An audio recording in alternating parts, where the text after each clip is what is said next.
The webinar is now broadcasting to all attendees. So are people flowing in? Because I don't see that. They are indeed. You're up to 20 in, 24. Yeah, it's fun to watch. Hi, gang. Hey, everybody. So they can hear us, but we can't hear them, correct? Charles just said good morning. Yes, we're good. You're up to 56, 63, 68. This is too much fun. 77, 80. Yep, everybody's flowing in. Cool. Well, we're about to have fun in about 2 or 3 minutes. We're going to wait. We got about 200 and some odd people that have signed up and joined up. And so we just opened the floodgates. Good morning, Caroline. Caroline Marino's in. Uh-oh. Caroline, if the rest of New Hartford comes on, especially Jay Grow, I don't know. Hi, Rita.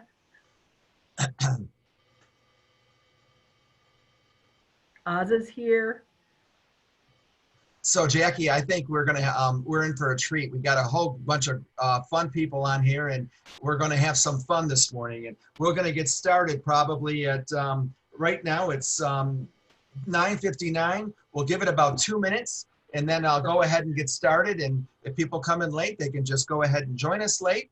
And any of you that wish to ask questions, do it in the Q&A. And any of you that want to answer questions, you want to go into chat, you can go into chat. And Jackie's going to be kind enough to monitor that for me. So you sit back, have your coffee, or have your mimosas, or your Bloody Marys, or whatever it is you're having out there in Hannah Land. It's only Wednesday, Mark. Yes, but in central New York and northern New York, you know, we do things a little bit. And all of the Hannahsphere. Hi, Cindy. Hi, Aza. We're all in. Jill's here. Janet's here. I always feel like Miss Barbara in Romper Room. And I see Janet and I see Caroline. So. Well, then with that said, let's go ahead and get the show on the road, okay? Fair enough. You're here today for a session that I really enjoy doing from time to time called Communication Skills and Understanding People. There is a handout that Jackie will send to all of you that attended afterwards. It's a self-analysis, and you're welcome to take that on your own time afterwards to find out which 1, 2, 3, or 4 types of behavioral styles you are. It's a fun little handout, so I'll make sure that that gets sent to you after this session is completed. There are 4 types. The objective right now today in this next hour or so is to be able to recognize the different types of behavioral styles of people and to be able to work with all types of people that you choose. Hopefully you'll see the 4 different distinct types. You'll identify which 1, 2, 3 or more you are naturally accustomed to, and you can say, hey, I'm going to work with all 4, or I'm going to work with these 3 but not this other. And you can refer the other style to somebody else in your office for a referral fee because you just feel like you don't want to. But hopefully we'll add some clarity and some things to be able to make you work with them a lot better. So I want you to do a little exercise. Let me interrupt you for a second, Mark. We're getting a little bit of input that says the audio is not optimal. So if you can just get a little bit closer to your microphone, that would be great. Okay, I'm right up close on top of it. Can y'all hear me now? Can y'all hear me now? So, is that I just see Camille and George? You're loud. Yes, you're good. Okay, great. So I'd like you to do, this is what I'd like you to do with me right now. You're in your living room, your dining room, your home office, your work office, wherever you are, relax. I want you to say out loud 6 times quickly, shop, shop, shop, shop, shop, shop. 1, 2, 3, go. Shop, shop, shop, shop, shop, shop. Scream it out loud. 1 more time. Say shop, shop, shop, shop, shop, shop, wherever you are. Quick, what do you do when you come to a green light? Put it in the chat box. What do you do when you come to a green light? Let's try 1 more. I want you to do the same thing with smoke. Smoke, smoke, smoke, smoke, smoke, smoke. Do it again. Smoke, smoke, smoke, smoke, smoke, smoke. What's the white part of an egg? What's the white part of an egg? It's not the yolk. What do you do when you come to a green light? You don't stop. So when I'm not in virtual land, I see you, Caroline. When I'm not in virtual land, and I'm doing this in classroom, everyone kind of gets it wrong. And I do that to show you that it's very easy to kind of brainwash people. And you're going to see why I've done that in a minute. How many agree with this statement? And you're welcome to add it in the chat box. If I sell the way I would like to be sold, then I would be losing at least half of my sales. Do you agree or do you disagree? If I sell the way I would like to be sold, then I would be losing at least half of my sales. If I always do what I've always done, I will get what I've always gotten. Except each year it's a little less until there is none left. How many know people who were fairly successful or very successful and they're no longer in the business? They were superstars or they were steady eddies that always did a lot year in and year out. I would venture to say that most, if not all, the majority answered, if I sell the way I would like to be sold, then I would be losing at least half my sales. I would venture to say that better than half disagree with that at this point. Hopefully by the end of this session, you will agree with it and you'll understand why. What did they do? They made the mistake. These people who are no longer in the business, you know, you've all heard the definition of an insanity, doing in the future what you did in the past and expecting different results. And we all come here. I did the shop and the smoke little experiment because we are all coming here this morning and we all have our comfort zone and we're comfortable in that comfort zone. And we're going to talk for the next 45 minutes or so about different ways of doing things. And so what I would ask you to do, promise me, wherever you are right now, in your living room, in your home office, in your work office, I would like you to put up on the wall a little imaginary little hook. And I'd like to take all of your preconceived notions that you're coming into this next 45 minutes to an hour with and hang them on that imaginary hook just for the next 45 minutes. You can grab them back and take them off the hook when we're done, but hopefully there'll be some that have gone away because we're all coming with our own preconceived notion because we're in our comfort zones and we'd rather stay in our comfort zones. You know, I'm sure you've done this in class where you cross your arms.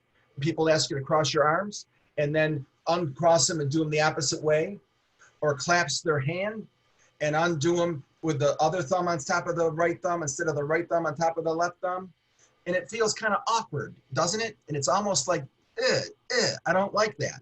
Well, that's how you feel when you're outside your comfort zone. So please do me that favor and put aside your preconceived notions.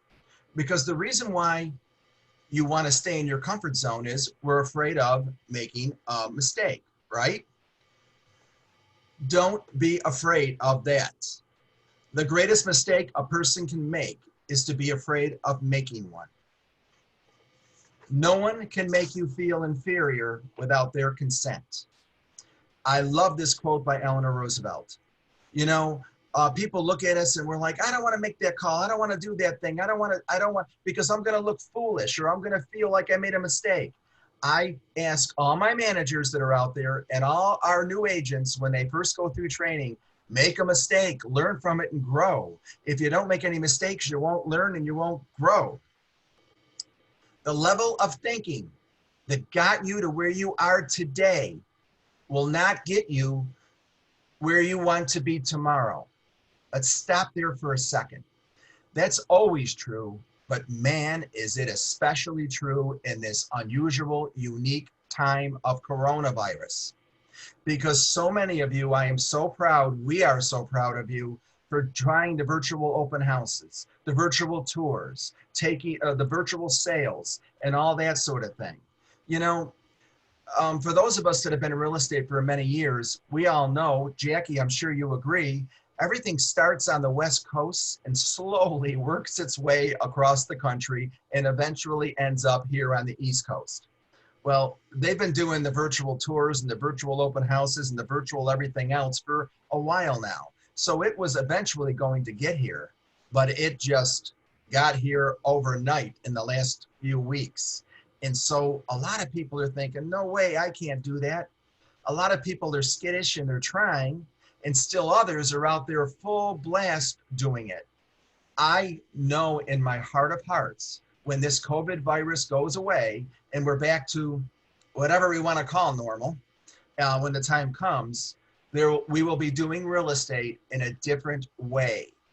And so those people in the past who were very busy and very active, that are no longer around or not doing as much, those are the people that didn't adjust to the new times as always, as they come always, always, always. So this is a fantastic opportunity for all of us to embrace the virtual reality. We're all in it together. We're all going to make our mistakes and falls and get back up together. And those of you who embrace this are going to be so much farther ahead. You know, in times of change, experience can be our worst enemy. Put that aside, put aside your preconceived notions, and know that the world has changed.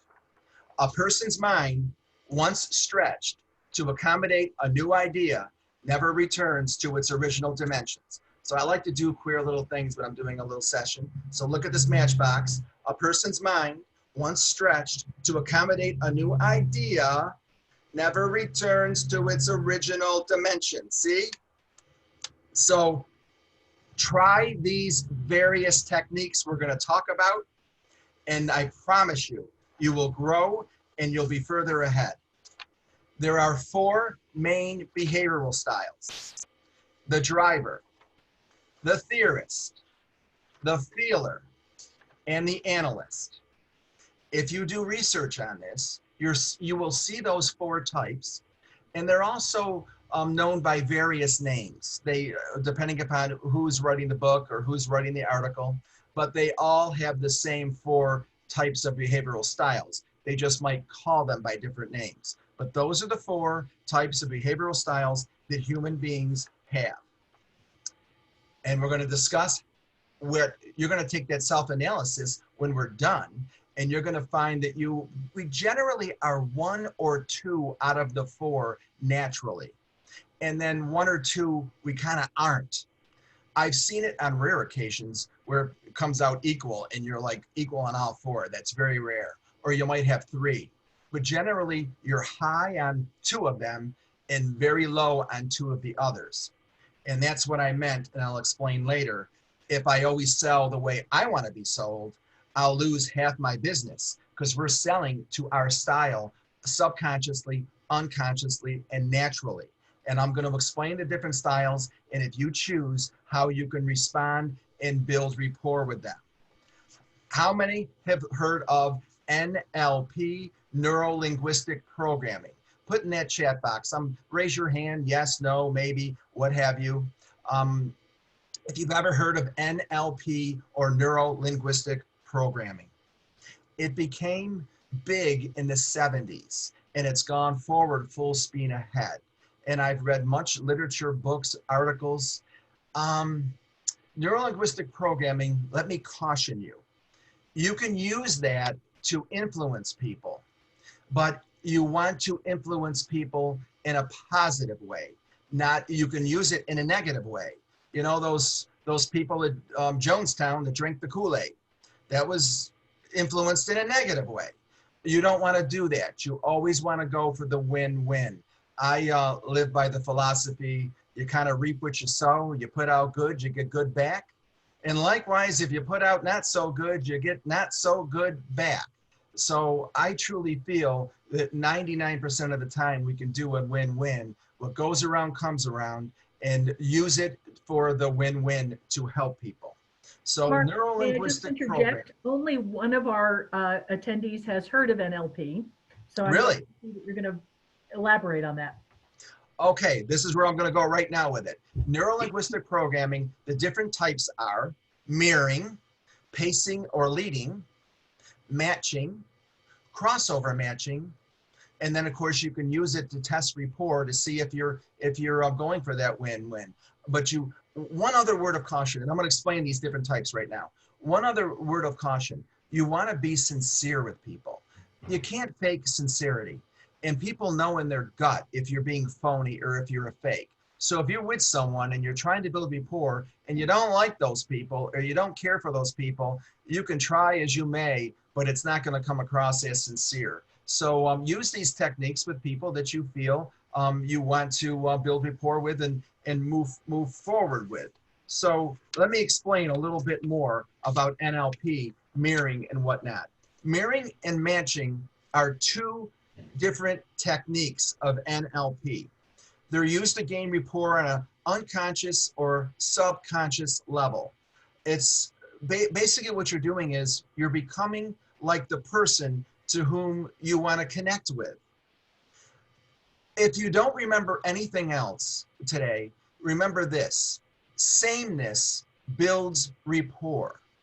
Sameness builds rapport. Have you ever gone to a party, a cocktail party, or been in a gathering, or gone to a class in real estate or any other class for that matter, and you're in a group and you meet somebody for the first time and you immediately like that person and you feel, oh, I like this. You never met them before. You don't know them, but you kind of like them instantly. Anybody, if you want to say yes in the chat box or raise your hand and say, yeah, yeah, yeah. Likewise, have you ever gone to a class or met somebody and you immediately went, ooh, I don't like that person. You don't even know that person, but you just don't care for that person and you kind of move away. I imagine you can identify with that as well. It's NLP, it's unconscious, it's subconscious, it's we naturally are drawn to people that are like us, and we recognize that on a subconscious, unconscious level. And if you're conscious about it, you can use it to build rapport. We like people that look, act, sound, move in similar ways. Start by, you know, Jackie, when we're allowed to go back to restaurants someday, hopefully sooner than later, I want to go out and eat again. When you're in a group of people, you're outside in a restaurant, observe a group of people that are friends and watch them. And you'll see people that are comfortable with each other because they're friends and they're enjoying themselves. You will notice they're talking, eating, sitting, gesturing in a similar fashion. They're in rapport with each other. And if you concentrate and look at it, you'll learn from that.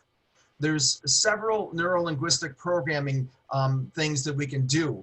Mirroring, matching, your voice, your posture. You can really carry it to your extreme with blinking and facial expressions, but word suggestions, physical positioning. For instance, I'm on a listing appointment. I'm sitting at the kitchen table, the dining room table, or they're in my office in the conference room. Now, this is when it comes, I told you, put the preconceived notions on that peg, because some of you are going to say, this is great, what I'm going to say. And some of you are going to say, he's crazy. Jackie, why'd you bring him on here? So you're sitting at the conference room table, and they kind of tilt their head to the left. You kind of tilt your head to the right. Mirror them. Don't do it instantly. It'll drive you crazy and it's phony. But just kind of take and match their position. If when you sit across from someone, you can do the same thing. If they cross their leg, you cross your leg.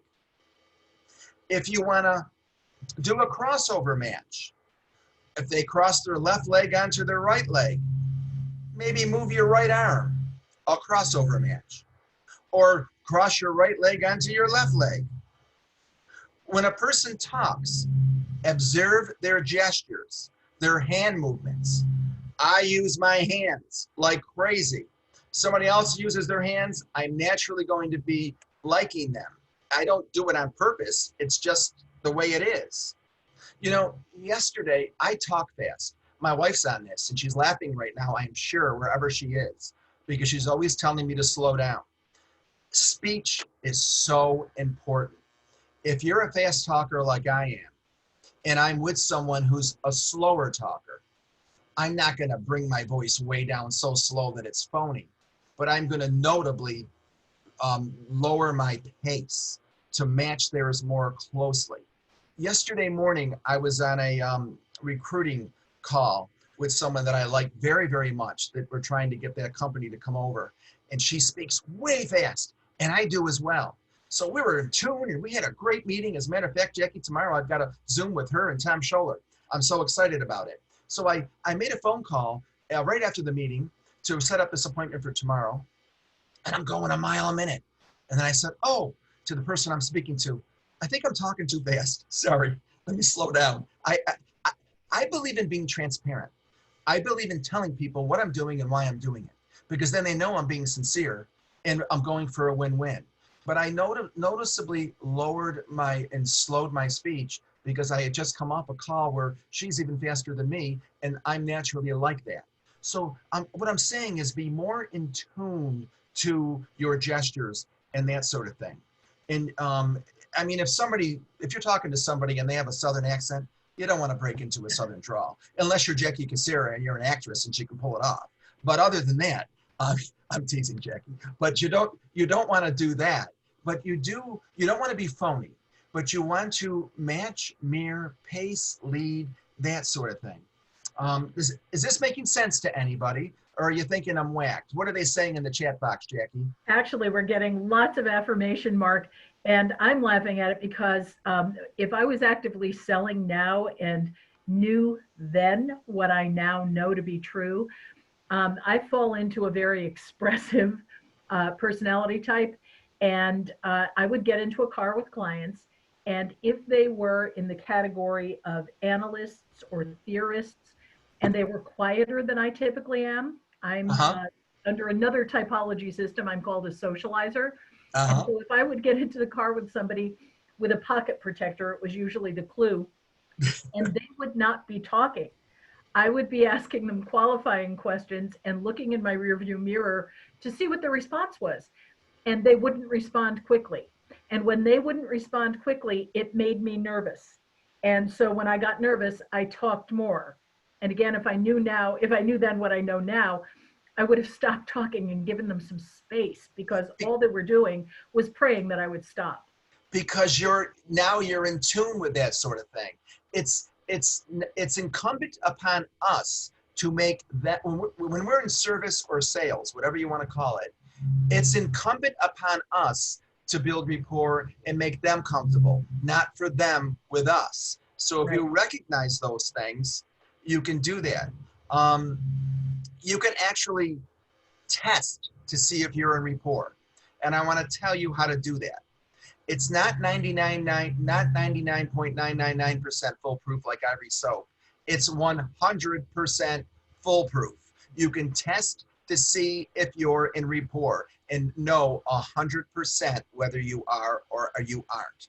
So again, you're on that listing appointment. You're on that sales appointment. You're feeling like it's going real well. And your intuition tells you, we're really cooking with gas here. I'm feeling really good about this sort of thing. And you want to kind of test things to see if you're in rapport. Well, observe your body language, not theirs. And so let's say right now I'm leaning forward at my desk because I want you to be able to hear me. So I'm leaning forward right now with my arms on my desk. If you were right in front of me right now and I wanted to test if I was in rapport, I would lean back like this. And within about 10, 15, 20 seconds, that person leaned back, we're in rapport.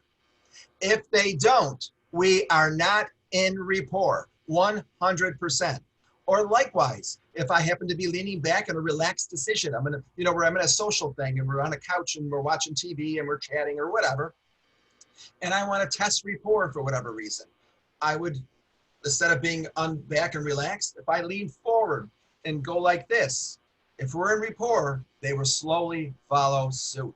It's natural, it's subconscious, it's unconscious. Do you agree with that, Jackie? I do, Mark, and so do our attendees. We're getting lots of positive feedback, especially about the body language and about adjusting to our clients' needs rather than expecting them to do the opposite, or rather to be the ones to do that. But like I mentioned earlier, I can't stress it enough, to be sincere, to be honest with people, and go for the win-win. You can use this to manipulate. Don't use it to manipulate. What goes around comes around, and you want to use it to help both of you. So now Mark, we let's have a talk. question for you. Yes. Question about, do you have any recommended books on NLP? If you go onto Google and do neuro linguistic programming, Google it, or NLP, you'll come up with myriad of, there'll be so many you won't be able to choose. So there's just a lot out there. I would scour the internet and grab a couple of smaller articles to begin with, and then go from there. It's really, really quite interesting. And I think you'll find a whole lot of things out there. I want to go to the 4 types. How do we respond to the different types? There's the driver. Again, these 4 types can be called different things, but these are the same traits that they have. With a driver, generally, what type of people are drivers? They move fast. They're always in a hurry.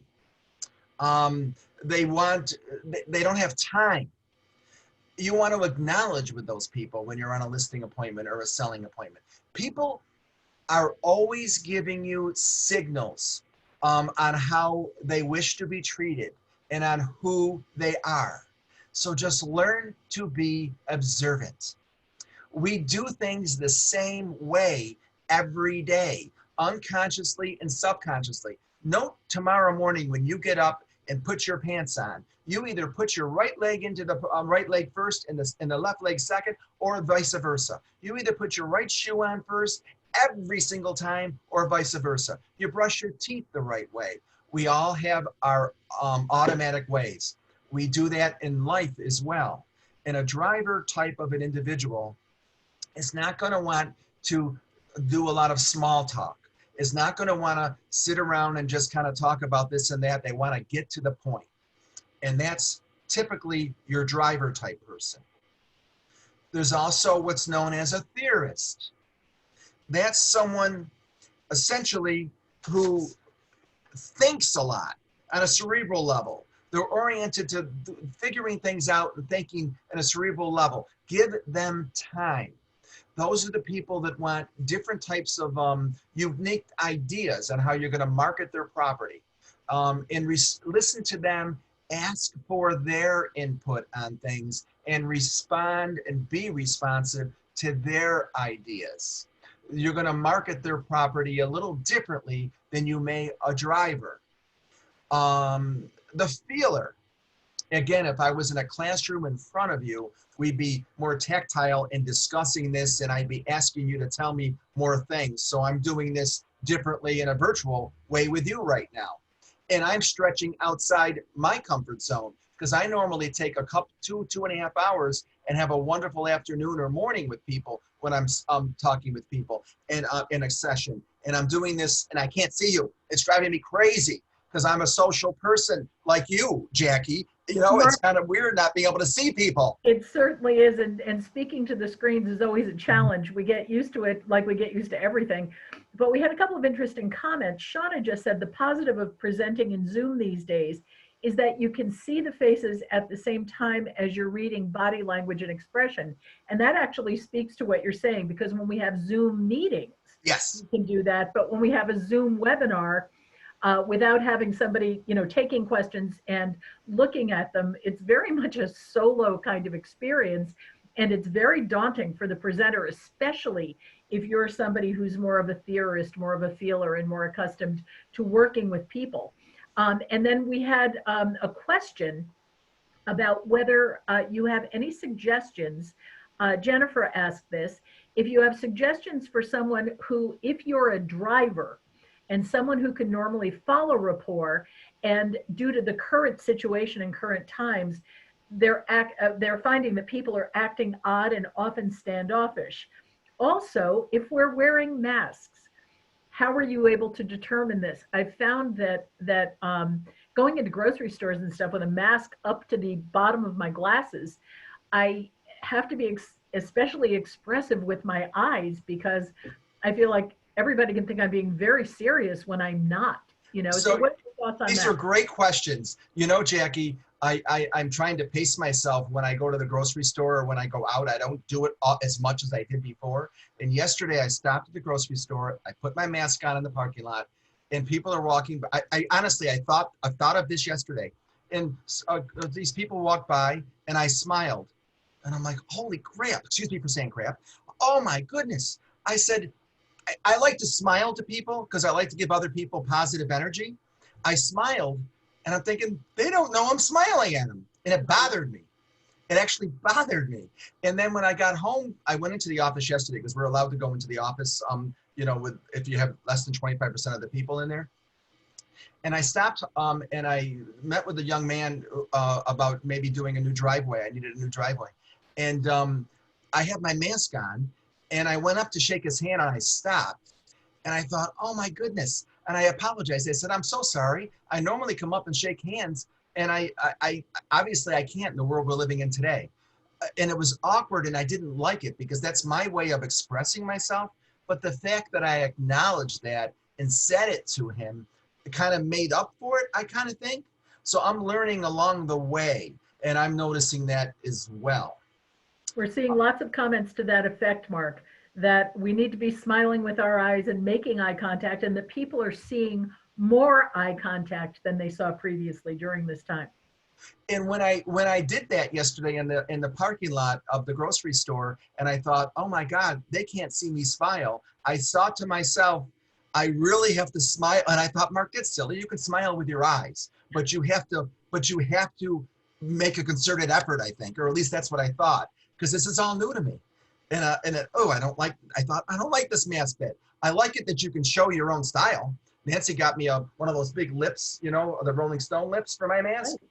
You can show I can only imagine what your mask look like, Jackie. I can't wait. They're really dull, Mark, because my son is buying me pure white ones. So, but we're having a lot of people talking about the strength of waving, that we can now wave at people. Great idea. That we didn't before. Great idea. So the feeler, a lot of feelers out there. If you've identified that they're a feeler, you can identify that easily because they like to engage you and talk and the various things.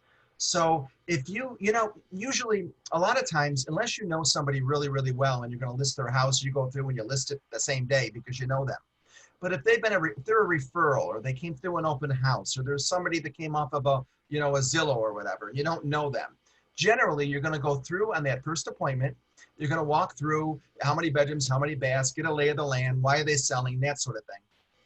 You're going to ask questions about motivation, and you're going to observe, because they're going to tell you in very innocuous ways who they are. And let's say you identified that they're a feeler.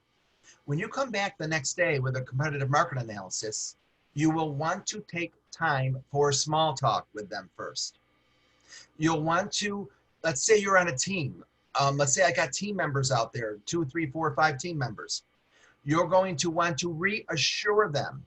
You're going to be contacting with John or with Jane every time. It won't be a different team member each time. You want to reassure of an ongoing relationship. Somebody else, like a driver, you might not as being as important, but you want to be responsive if you've identified that. Make sense? The analyst, we've all know that. They give themselves away, and there's no right or wrong. You're just being responsive to who these people are. An analyst, they want lots of information, kind of like you said with the pens in the pocket there, Jackie.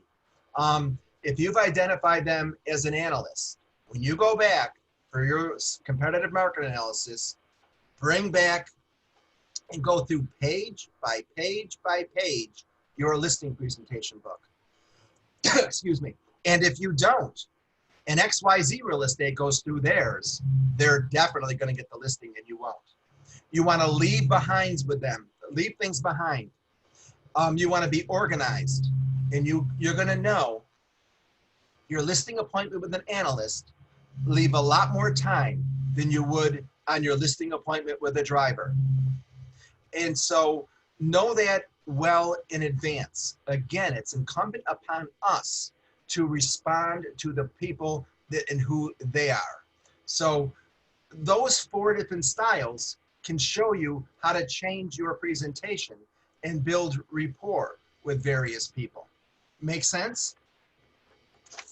What kind of responses are you getting on this, Jackie? Anything? Yeah, a lot of responses on this, Mark. Jill just said for the analyst, you want charts, data, and stats.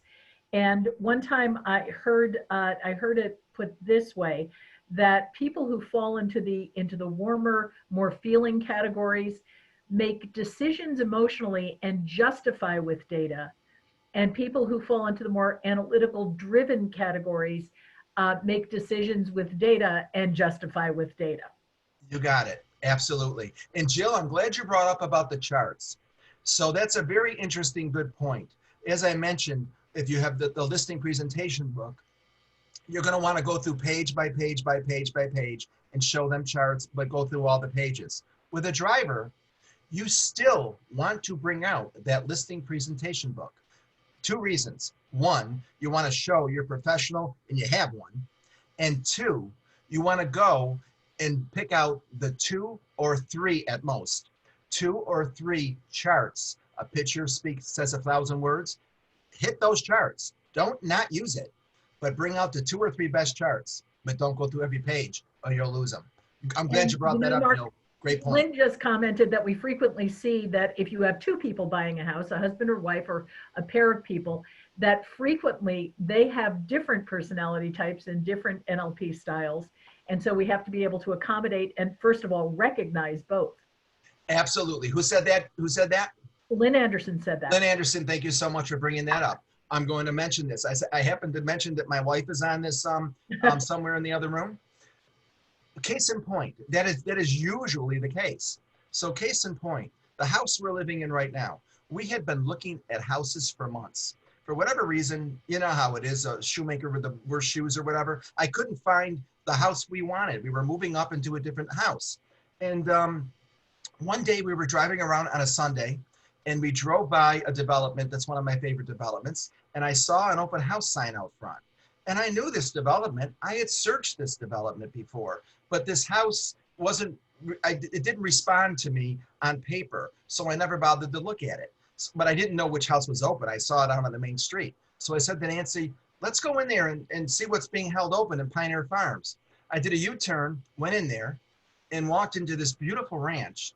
And the second I opened the door and saw the sunken living room and the open floor plan, I knew. And then when I walked into the back of the house, out of the living room, the dining room and the kitchen, and saw the backyard, you know how you get that feeling? I instantly wanted to buy this house, but it was slightly above our price range. And I'm thinking, I saw this and pulled it up, but it didn't appeal to me on paper. I'm saying this for two reasons. One, open houses work. We wouldn't be in this house if that house wasn't held open that day. But right. The reason why that's for another session. But the reason why I'm mentioning it here, it was slightly above our price range. I knew immediately, and I would have bought it that day. Nancy makes decisions differently. I had to show her a dozen houses to prove value, because I could have bought it that day and she would have let me, but she never would have known that it was worth what it was worth, and I had to make her. So there's usually two different types, Jackie. She brought that up and she's right. And so you have to appeal to both, which brings me to tailoring yourself to their needs. Like I mentioned, it's incumbent upon us. If you go on that listing appointment or that selling appointment and you didn't get that listing and you were prepared and you have a great marketing plan, but they didn't want it, it's not because of them. It's because you didn't read them and you didn't tailor yourself to them properly. Listening is the key. Take the time to understand their needs and their concerns. And then when you go back, plan your approach consciously, whether you're dealing with a driver and a feeler. I'm Jackie. When I take that self-analysis, I'm a high driver and a high feeler. I'm both. Well, and that's interesting, Mark, because frequently we see people who are connected, if we're looking at a quadrant, people who are connected by types that are next to each other. But rarely does it cross on a diagonal. And so you are unusual in that. You know, but we knew that, right? So you want to design your presentation to match their style. If you're going to be a driver, you're going to know it. With a driver, you're going to be more quick. And if you're with an analyst, you're going to take your time a little bit more. I know when I'm buying a car or whatever, and I know you're an expert at buying a car, Jackie. I know this from experience. But If people want to give me tons of information, I want to know the answer and move on to the next thing. That's just how I am. But you want to ask for feedback if you didn't get it, or even if you did get it, because you want to know what you can do so you can keep practicing. Don't be worried. Don't beat yourself up. Practice. It it builds skill. But when it comes to listening, you cannot truly listen to anyone and do anything else at the same time. According to Scott Peck, a great author, great philosopher, true listening involves a setting aside of the self. It also temporarily involves a total acceptance of the other. Sensing this acceptance, the speaker will feel less and less vulnerable and more inclined to open up the inner recesses of his or her mind to the listener. As this happens, speaker and listener begin to appreciate each other more and more, and the dance has begun. What I mean is this: you want to do active listening. You want to repeat or paraphrase back what they said. More often than not, especially with salespeople or service-oriented people, I think you would identify with this. More often than not, if someone's bringing up a concern or an objection, well, number one, you know if they are, it means they're interested, and that's a good thing. But while they're bringing it up, oftentimes we're like thinking of what we're going to say to counter it. Don't do that. Don't do that. You know how I said put it on that peg? Get rid of that. Listen to them, and then paraphrase back. So it sounds like what you're saying is you're concerned about blah blah blah. It sounds like what you're telling me is you feel that blah blah blah, and then they'll say yes exactly.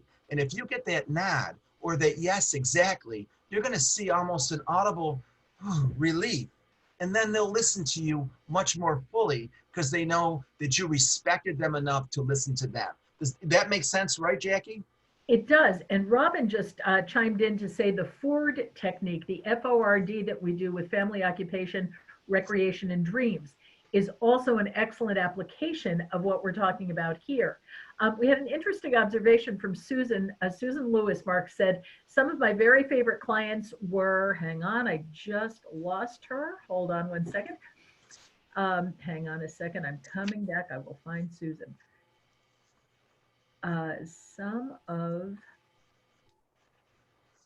Wait a minute, there we are. Some of my very favorite clients were analysts combined with feeler, like you, Mark. Engineers with love of data and details, also with imagination and humor. I acknowledged and satisfied their analyst side, and we talked and enjoyed each other's company. Their spouses were feeler/artsy types. So an interesting observation. And you're going to find that more and more. Opposites attract as far as when they're falling in love that way. Mm-hmm. And you're going to find the two different styles together.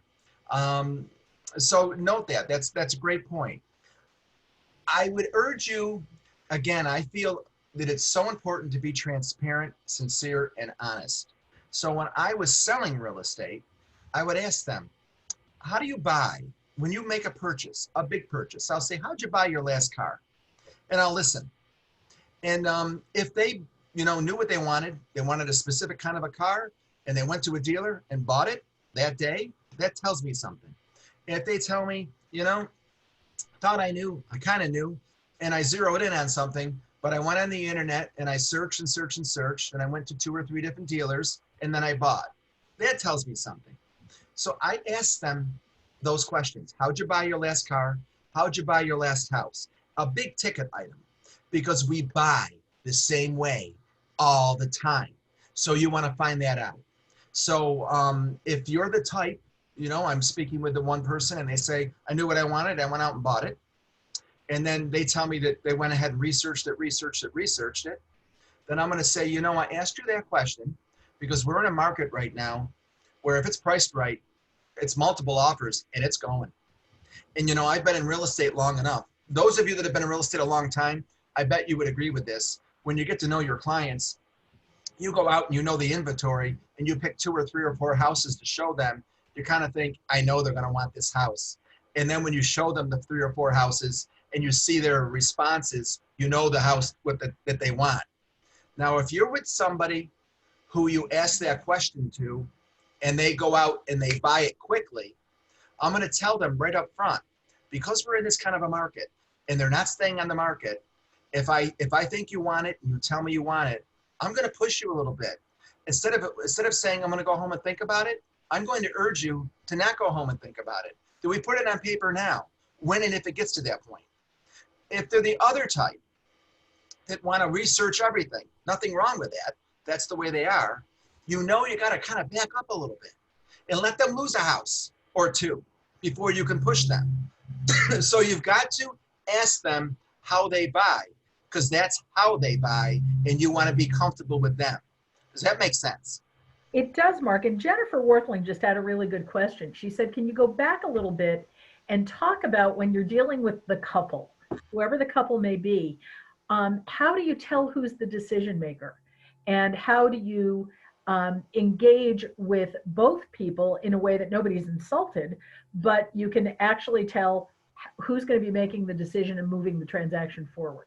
I have found, and I'm curious feedback here, I have found that generally the person who's quieter and less vocal is the decision maker. Right. Right.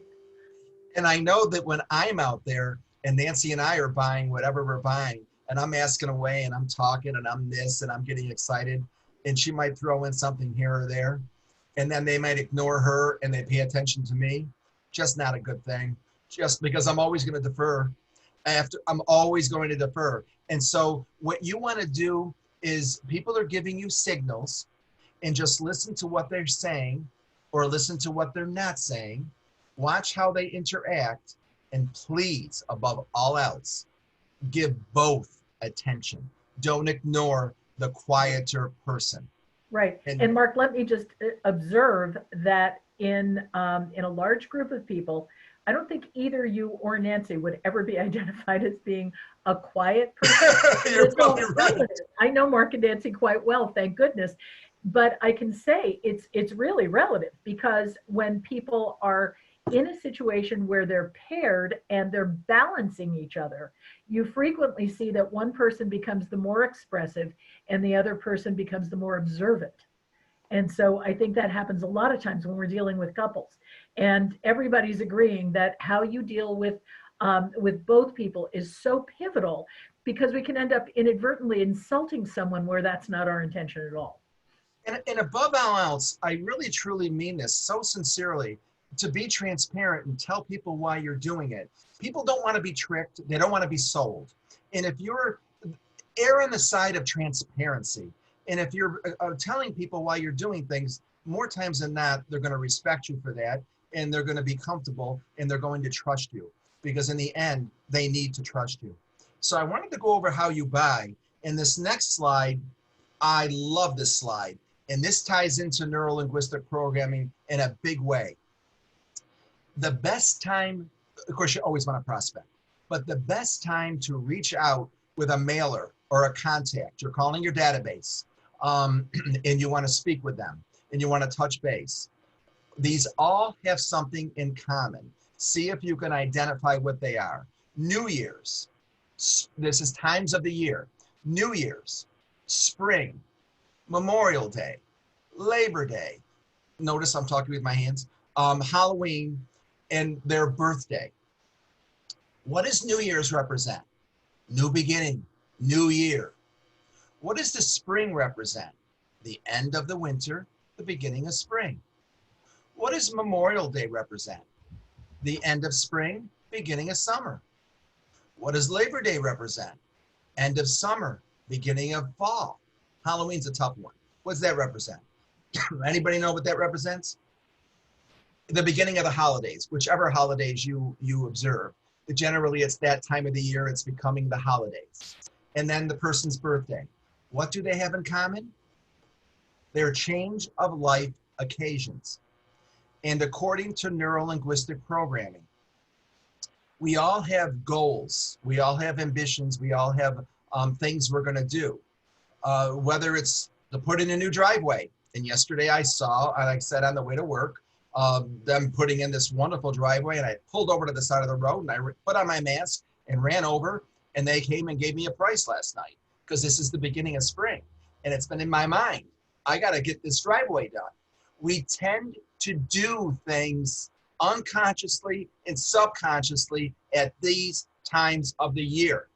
And the person's own birthday is their own personal change of life occasion. So that's, go ahead and contact people whenever you want, but I urge you to really concentrate and not let these times of the year go by. Mail or contact at these times, you're tapping into the neurolinguistic programming into their subconscious. What kind of feedback are we getting there, Jackie? Same, great fun and insights. Everybody's appreciating it. And we've had some questions about whether they'll be receiving the slideshow. And the answer to that is yes, we will be sending you a PDF of the slideshow along with the self-test so that you can analyze yourself a little bit in relation to those around you. I would recommend that you give it to your significant other or anyone that you're close to see where they fall in the spectrum. And let's just see what other, Shauna made a really good observation about the fact that emotional intelligence and mindfulness, and Shauna is our resident expert at Howard Hanna on the concept of mindfulness and the practice of mindfulness, involve such active listening, and that reflects back on what you said before, Mark. But being present, my Facebook post this morning was that very rarely have I taken the time to see spring happen.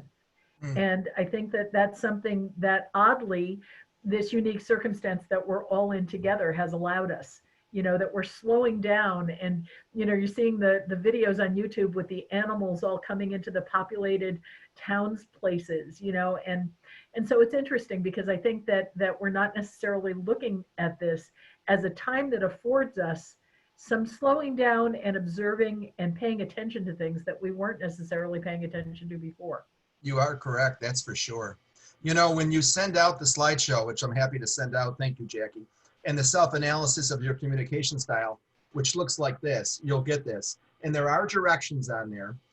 I would urge you two things. One, don't over deliberate, just answer quickly because that's usually the best answer. And it does say this in the directions, but I want to reiterate this. The lowest score is what you are, the most like you. The highest score is the most unlike you. So it's going to match you up to all four of these. And if you're like 15 and an analyst and you're like 6 and a driver, you're a driver, or vice versa. And so therefore, when all is said and done, let's say you're a driver feeler and you're kind of an analyst, but you're just not a theorist.